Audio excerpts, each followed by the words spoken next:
Hi hello నమస్తే welcome to NTV. నేను మీ హారిక. ఈరోజు ఎపిసోడ్లో అసలు స్టాక్ మార్కెట్స్ ఎలా నడుస్తున్నాయి, మే మంత్ నెక్స్ట్ వచ్చే కమింగ్ మంత్ ఎలాంటి సెక్టర్స్ బూమ్ అవ్వబోతున్నాయి, స్టాక్ మార్కెట్స్లో ఏమన్నా ర్యాలీస్ వచ్చే ఛాన్స్ ఉంటుందా, ఇలాంటి అన్ని విషయాలు అడిగి తెలుసుకుందాం. మనతో పాటు stock market expert Ram Sundaramurthy గారు ఉన్నారు. నమస్కారం అండి. నమస్తే అండి. సో ఈ స్టాక్ మార్కెట్స్ ప్రస్తుతానికి ఎలా ఉన్నాయండి? ఈ మంత్ నెక్స్ట్ మంత్ కమింగ్ మంత్స్లో ఎలా ఉండబోతున్నాయి? స్టాక్ మార్కెట్ అయితే ఇప్పుడు మే మంత్ బాగా పాజిటివ్గా వచ్చాయండి. ఏప్రిల్ 3 నుంచి మేజర్గా యుఎస్ ట్రంప్ గారు ఆ శాంక్షన్స్ ఎప్పుడైతే టైం ఇచ్చారో అప్పటి నుంచి కూడా ర్యాలీ స్టార్ట్ అయింది. అంతకుముందు 6 months మార్కెట్స్ వర్టికల్ ఫాల్ అయ్యి 30%, 40% లాస్ అయ్యాయి. అలాంటివన్నీ కూడా ఇప్పుడిప్పుడే రికవర్ అవుతున్నాయి. అన్నీ కూడా ఇంకా పీక్స్కి వెళ్ళలేదు, కానీ మేజర్గా మార్కెట్స్ 20% దాకా ర్యాలీ వచ్చింది. మేజర్గా బ్యాంకింగ్ స్టాక్స్, బ్యాంక్ స్టాక్స్ బాగా ర్యాలీ వచ్చాయి. దాంతో ఏమైందంటే మార్కెట్ అంతా కూడా నిలబడింది. So top front line companies అన్నీ కూడా 20-30% రికవరీ అయిపోయినాయి. అంటే దాదాపు 50%, 40% రికవరీ అయిపోయినాయి. ఇంకా బాగా పెర్ఫార్మెన్స్ అవుతుంది. ఇప్పుడు మేలో జూన్ కొత్త కాంట్రాక్ట్ కూడా ఈ మాన్సూన్ ముందే రావటం, సో అలాగే రేట్ కట్ జరగటం, పెద్ద యుద్ధాలన్నీ కూడా ఆగేటట్టు కనపడుతున్నాయి. కాబట్టి ఎక్కడ కూడా అంత పాజిటివ్గా ఉంది.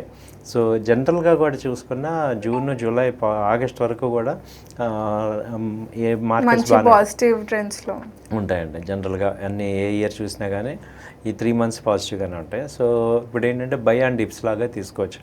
అంటే డౌన్ అయిన ఫ్రంట్ మంచి సెలెక్టివ్ కంపెనీస్ ఏమైనా తగ్గినప్పుడు ఇన్వెస్ట్ చేసుకుంటే మంచి ప్రాఫిట్స్ వస్తాయి. ఓకే. సో ఏ సెక్టార్స్ ఎలా ఉండబోతున్నాయి? ఇప్పుడు బ్యాంకింగ్ అన్నారు కదా, నెక్స్ట్ కమింగ్ మంత్స్లో ఈ 3 monthsలో ఏ సెక్టార్స్ ఎక్కువ పర్ఫార్మ్డ్గా ఉండబోతున్నాయి? లాస్ట్ టైం బాగా పెర్ఫామ్ చేసిన సెక్టర్ తీసుకుంటే డిఫెన్స్ సెక్టర్ బాగా పర్ఫామ్ చేస్తుంది. మనం లాస్ట్ ఇయర్ డిఫెన్స్ స్టాక్స్ చెప్పాం, అవన్నీ కూడా బాగా తగ్గిపోయినాయి. ఇప్పుడు అవన్నీ కూడా రేట్లు వచ్చాయి. కొచ్చిన్ కానీ, బీడిఎల్ కానీ, తర్వాత హాల్ కానీ, మజ్డాక్ కానీ అన్నీ కూడా ఇప్పుడు ఆల్మోస్ట్ రికవర్ అయిపోయినాయి.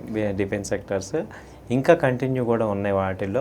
ఎందుకంటే ఇప్పుడు డిఫెన్స్ 50,000 crores అలాట్ చేశారు. అలాగే మన డిఫెన్స్ ఆర్నమెంట్స్ అన్నీ కూడా అంబుష్లో మన అమ్యూనిటీ అంతా కూడా ఇంటర్నేషనల్గా చూశారు కాబట్టి కొత్త ఆర్డర్లు వచ్చాయి. సో మన పాక్ యుద్ధంతో మనకి మన యొక్క కెపాసిటీ ఏంటి అర్థమైంది ప్రపంచానికి. సో దానికోసం డిఫెన్స్ ఎక్కువ వర్కౌట్ అయినాయి. అలాగే చాలామంది లాస్ట్ ఇయర్ రైల్వే స్టాక్స్ అన్నీ కూడా పెట్టి బాగా లాస్ అయ్యారు. అవన్నీ కూడా ఇప్పుడు కొంచెం డౌన్ ట్రెండ్లో రికవర్ అవుతున్నాయి. ఇక్కడ యాడ్ చేసుకోవచ్చు రైల్వే స్టాక్స్. తర్వాత చూసుకుంటే ఇప్పుడు బ్యాంకింగ్ స్టాక్స్ ఆల్మోస్ట్ అవి కూడా బాగా పీక్లోకి వచ్చాయి. కొన్ని సెలెక్టివ్ స్టాక్స్ బ్యాంకింగ్లో బాగానే పాజిటివ్గా ఉన్నాయి. సో అవి కూడా ఇంకా ర్యాలీ కంటిన్యూ అవుతాయి వాటిలో. తర్వాత ఆటోమొబైల్ కూడా బాగా ర్యాలీ వచ్చి అవి ఏంటంటే ప్రాఫిట్ బుకింగ్ జరిగి డౌన్ అవుతున్నాయి.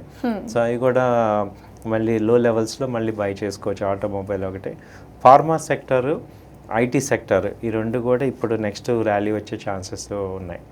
ఫార్మా, ఐటీ, ఎందుకంటే ఫార్మాకి ఇప్పుడు నెక్స్ట్ డిమాండ్ ఉంది. ఐటీ కూడా ఆల్మోస్ట్ ఇప్పుడు ర్యాలీ స్టార్ట్ అయినాయి. కొన్ని కంపెనీస్ అన్నీ కూడా కొంత డెసిషన్ ఇవన్నీ అంటే రూమర్స్ అనొచ్చు, కాంట్రవర్సీస్ అనొచ్చు, అవన్నీ తొలగించుకొని ఇప్పుడు మళ్ళీ బూమ్ అవుతే ఛాన్స్ ఉంది. సో ఈ సెక్టర్స్ అన్నీ కూడా మనం చూసుకోవచ్చు అనమాట మేజర్గా. ఓకే.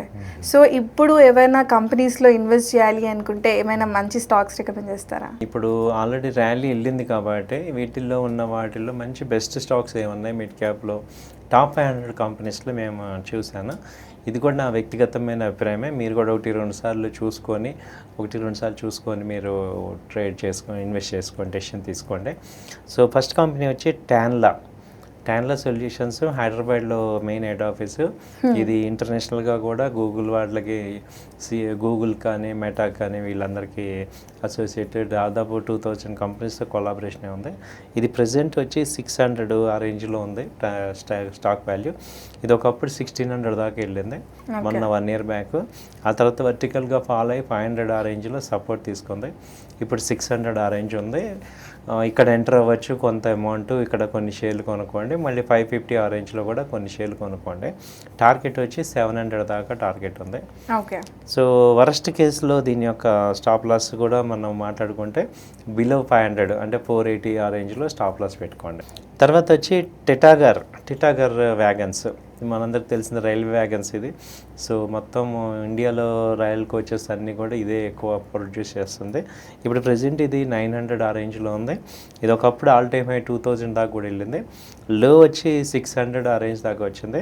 ఇప్పుడు 900 నుంచి ఇప్పుడు బై చేయండి. కొంత మళ్ళీ ఏదైనా డిప్ అయినప్పుడు 800లో కూడా మనం ఇన్వెస్ట్ యాడ్ చేసుకోవచ్చు. టార్గెట్ 1200 దాకా టార్గెట్ ఉంది. 3 మంత్స్ నుంచి 4 మంత్స్ మీరు వెయిట్ చేస్తే 3 మంత్స్లో 4 మంత్స్లో ఛాన్సెస్ ఉన్నాయి. దీనికి కూడా స్టాప్ లాస్ 200 పాయింట్స్, 700 అంటే 690 స్టాప్ లాస్ కింద పెట్టుకోండి. ఆ తర్వాత జీఈ షిప్పింగ్. జీఈ షిప్ మనకు తెలిసిందే, ఇది షిప్పింగ్ కంపెనీస్లో టాప్ సెకండ్ ఆర్ థర్డ్ పొజిషన్లో ఉంది. ఇదేంటంటే దాదాపు వీళ్ళకి 30 షిప్స్ ఉన్నాయి, ఫ్లీట్స్ ఉన్నాయి. తర్వాత వీళ్ళు ఏంటంటే ట్రాన్స్పోర్ట్ చేస్తారు ఎక్కువ, లిక్విడ్స్ కానీ గ్యాసెస్ కానీ ఇవన్నీ కూడా. ఇది 1970 నుంచి ఈ కంపెనీ ఉంది. సో ఇది ప్రెజెంట్ రేట్ వచ్చి 940 ఆ రేంజ్లో ఉంది. సో 940 నుంచి 880 మధ్యలో బై చేసుకోండి. ఈ టార్గెట్ 1200. ఇది అంతకుముందు పీక్ హై వచ్చి 1400 దాకా వెళ్ళింది. సో లో లెవెల్స్ వచ్చి ఇప్పుడు 780 ఆ రేంజ్లో స్టాప్ లాస్ పెట్టుకోండి. ఓకే. సో 100 పాయింట్స్ అంతే స్టాప్ లాస్. సో 940 నుంచి 860 880 మధ్యలో బై చేసుకోండి. ఇది జీఈ షిప్పింగ్. తర్వాత కెజారియా సిరామిక్, మనకి సిరామిక్ కంపెనీ కెజారియా మనం బాగా చూస్తుంటాం. సో ఇదేంటంటే 1000 ఆ రేంజ్లో, ఇప్పుడు 1040 ఆ రేంజ్లో ఉంది. అయితే ఇది బాగా ర్యాలీ వెళ్ళింది, 600 నుంచి మంచి ర్యాలీ వెళ్ళింది. బట్ స్టిల్ ఇది అంతకుముందు 1600 1700 దాకా కూడా వెళ్ళి మళ్ళీ 700 800కి వచ్చి ఇప్పుడు రివర్స్ అయ్యింది. సో ఇక్కడ 1000 ఆ రేంజ్లో బై చేసుకోండి. 1050 నుంచి 950 మధ్యలో 100 పాయింట్స్ గ్యాప్లో బై చేసుకోండి. సో 850 స్టాప్ లాస్ పెట్టుకోండి. 1300 నుంచి 1400 దాకా కూడా ఛాన్స్ ఉంది. మంచి ర్యాలీ వస్తుంది కెజారియా సిమెంట్. తర్వాత వచ్చి కేఈసి అంటే ఇంజనీరింగ్ కంపెనీ అనమాట. కేఈసి కంపెనీ కన్స్ట్రక్షన్ కంపెనీ ఇది. సో ఇదేంటంటే ప్రజెంట్ 875 నుంచి 800 మధ్యలో బై చేసుకోండి. ఇది కూడా ఏంటంటే ఇంటర్నేషనల్గా వీళ్ళు ఏంటంటే thermal power transportation, NTPC power grid తర్వాత వీళ్ళు ప్రైవేట్ లార్జెస్ట్ మల్టీనేషనల్ కంపెనీ అనమాట కేఈసి. సో వీళ్ళు ఓన్లీ ఇండియన్ కాదు, బయట కూడా సౌత్ ఆఫ్రికా వీటన్నిటిలో కూడా ఎక్కువ ఏంటంటే పవర్ కానీ తర్వాత వాటర్ కానీ వీటిల్లో థర్మల్ పవర్ వీటన్నిటిని ట్రాన్స్పోర్ట్ చేస్తుంటారు పవర్ గ్రిడ్ లాగా. సో ఇదేంటంటే ప్రజెంట్ 875 ఆ రేంజ్ ఉంది. సో 875 నుంచి 800 మధ్యలో మీరు యాడ్ చేసుకోవచ్చు ఇన్వెస్ట్మెంట్. టార్గెట్ వచ్చి 1000 నుంచి 1100 దాకా ఉంది. అంతకుముందు టార్గెట్ పీక్ హైలో 1300 దాకా వెళ్ళింది ఇది. సో లో లెవెల్స్ వచ్చి 600 ఆ రేంజ్లో ఉంది. సో 700 స్టాప్ లాస్ పెట్టుకోండి. సో ఇవండి టాప్ 5 కంపెనీస్. 1-2 సార్లు ఆలోచించి చూసి ఇచ్చాం. మీరు కూడా 1-2 సార్లు చూసి ఆలోచించి డిసిషన్ తీసుకోండి. ఇలాంటి కంపెనీస్లో ఏమవుతుందంటే ఇప్పుడు మార్కెట్స్ పాజిటివ్గానే ఉన్నాయి కాబట్టి మనకి కొంత ఇన్వెస్ట్మెంట్ ఓరియంటెడ్గా చూసుకుంటే మంచి అసెట్ బిల్డప్ అవుతుంది. ఓకే. సో ఇవన్నీ కూడా కమింగ్ 3 మంత్స్లో ఎక్స్పెక్ట్ చేస్తాం. అవునండి. ఈవెన్ మీకు మళ్ళీ కూడా మేము ఫాలోఅప్ కూడా ఇస్తాము, ఇది ఎలా ఉంది ఏంటనే. మళ్ళీ 3 మంత్స్ తర్వాత కూడా మళ్ళీ మాట్లాడదాము ఎట్లా వర్కౌట్ అయింది స్టాక్స్ ఎలా అవుతున్నాయి ఏంటనే చూద్దాం. ఓకే, ఫాలోఅప్ చేద్దాం.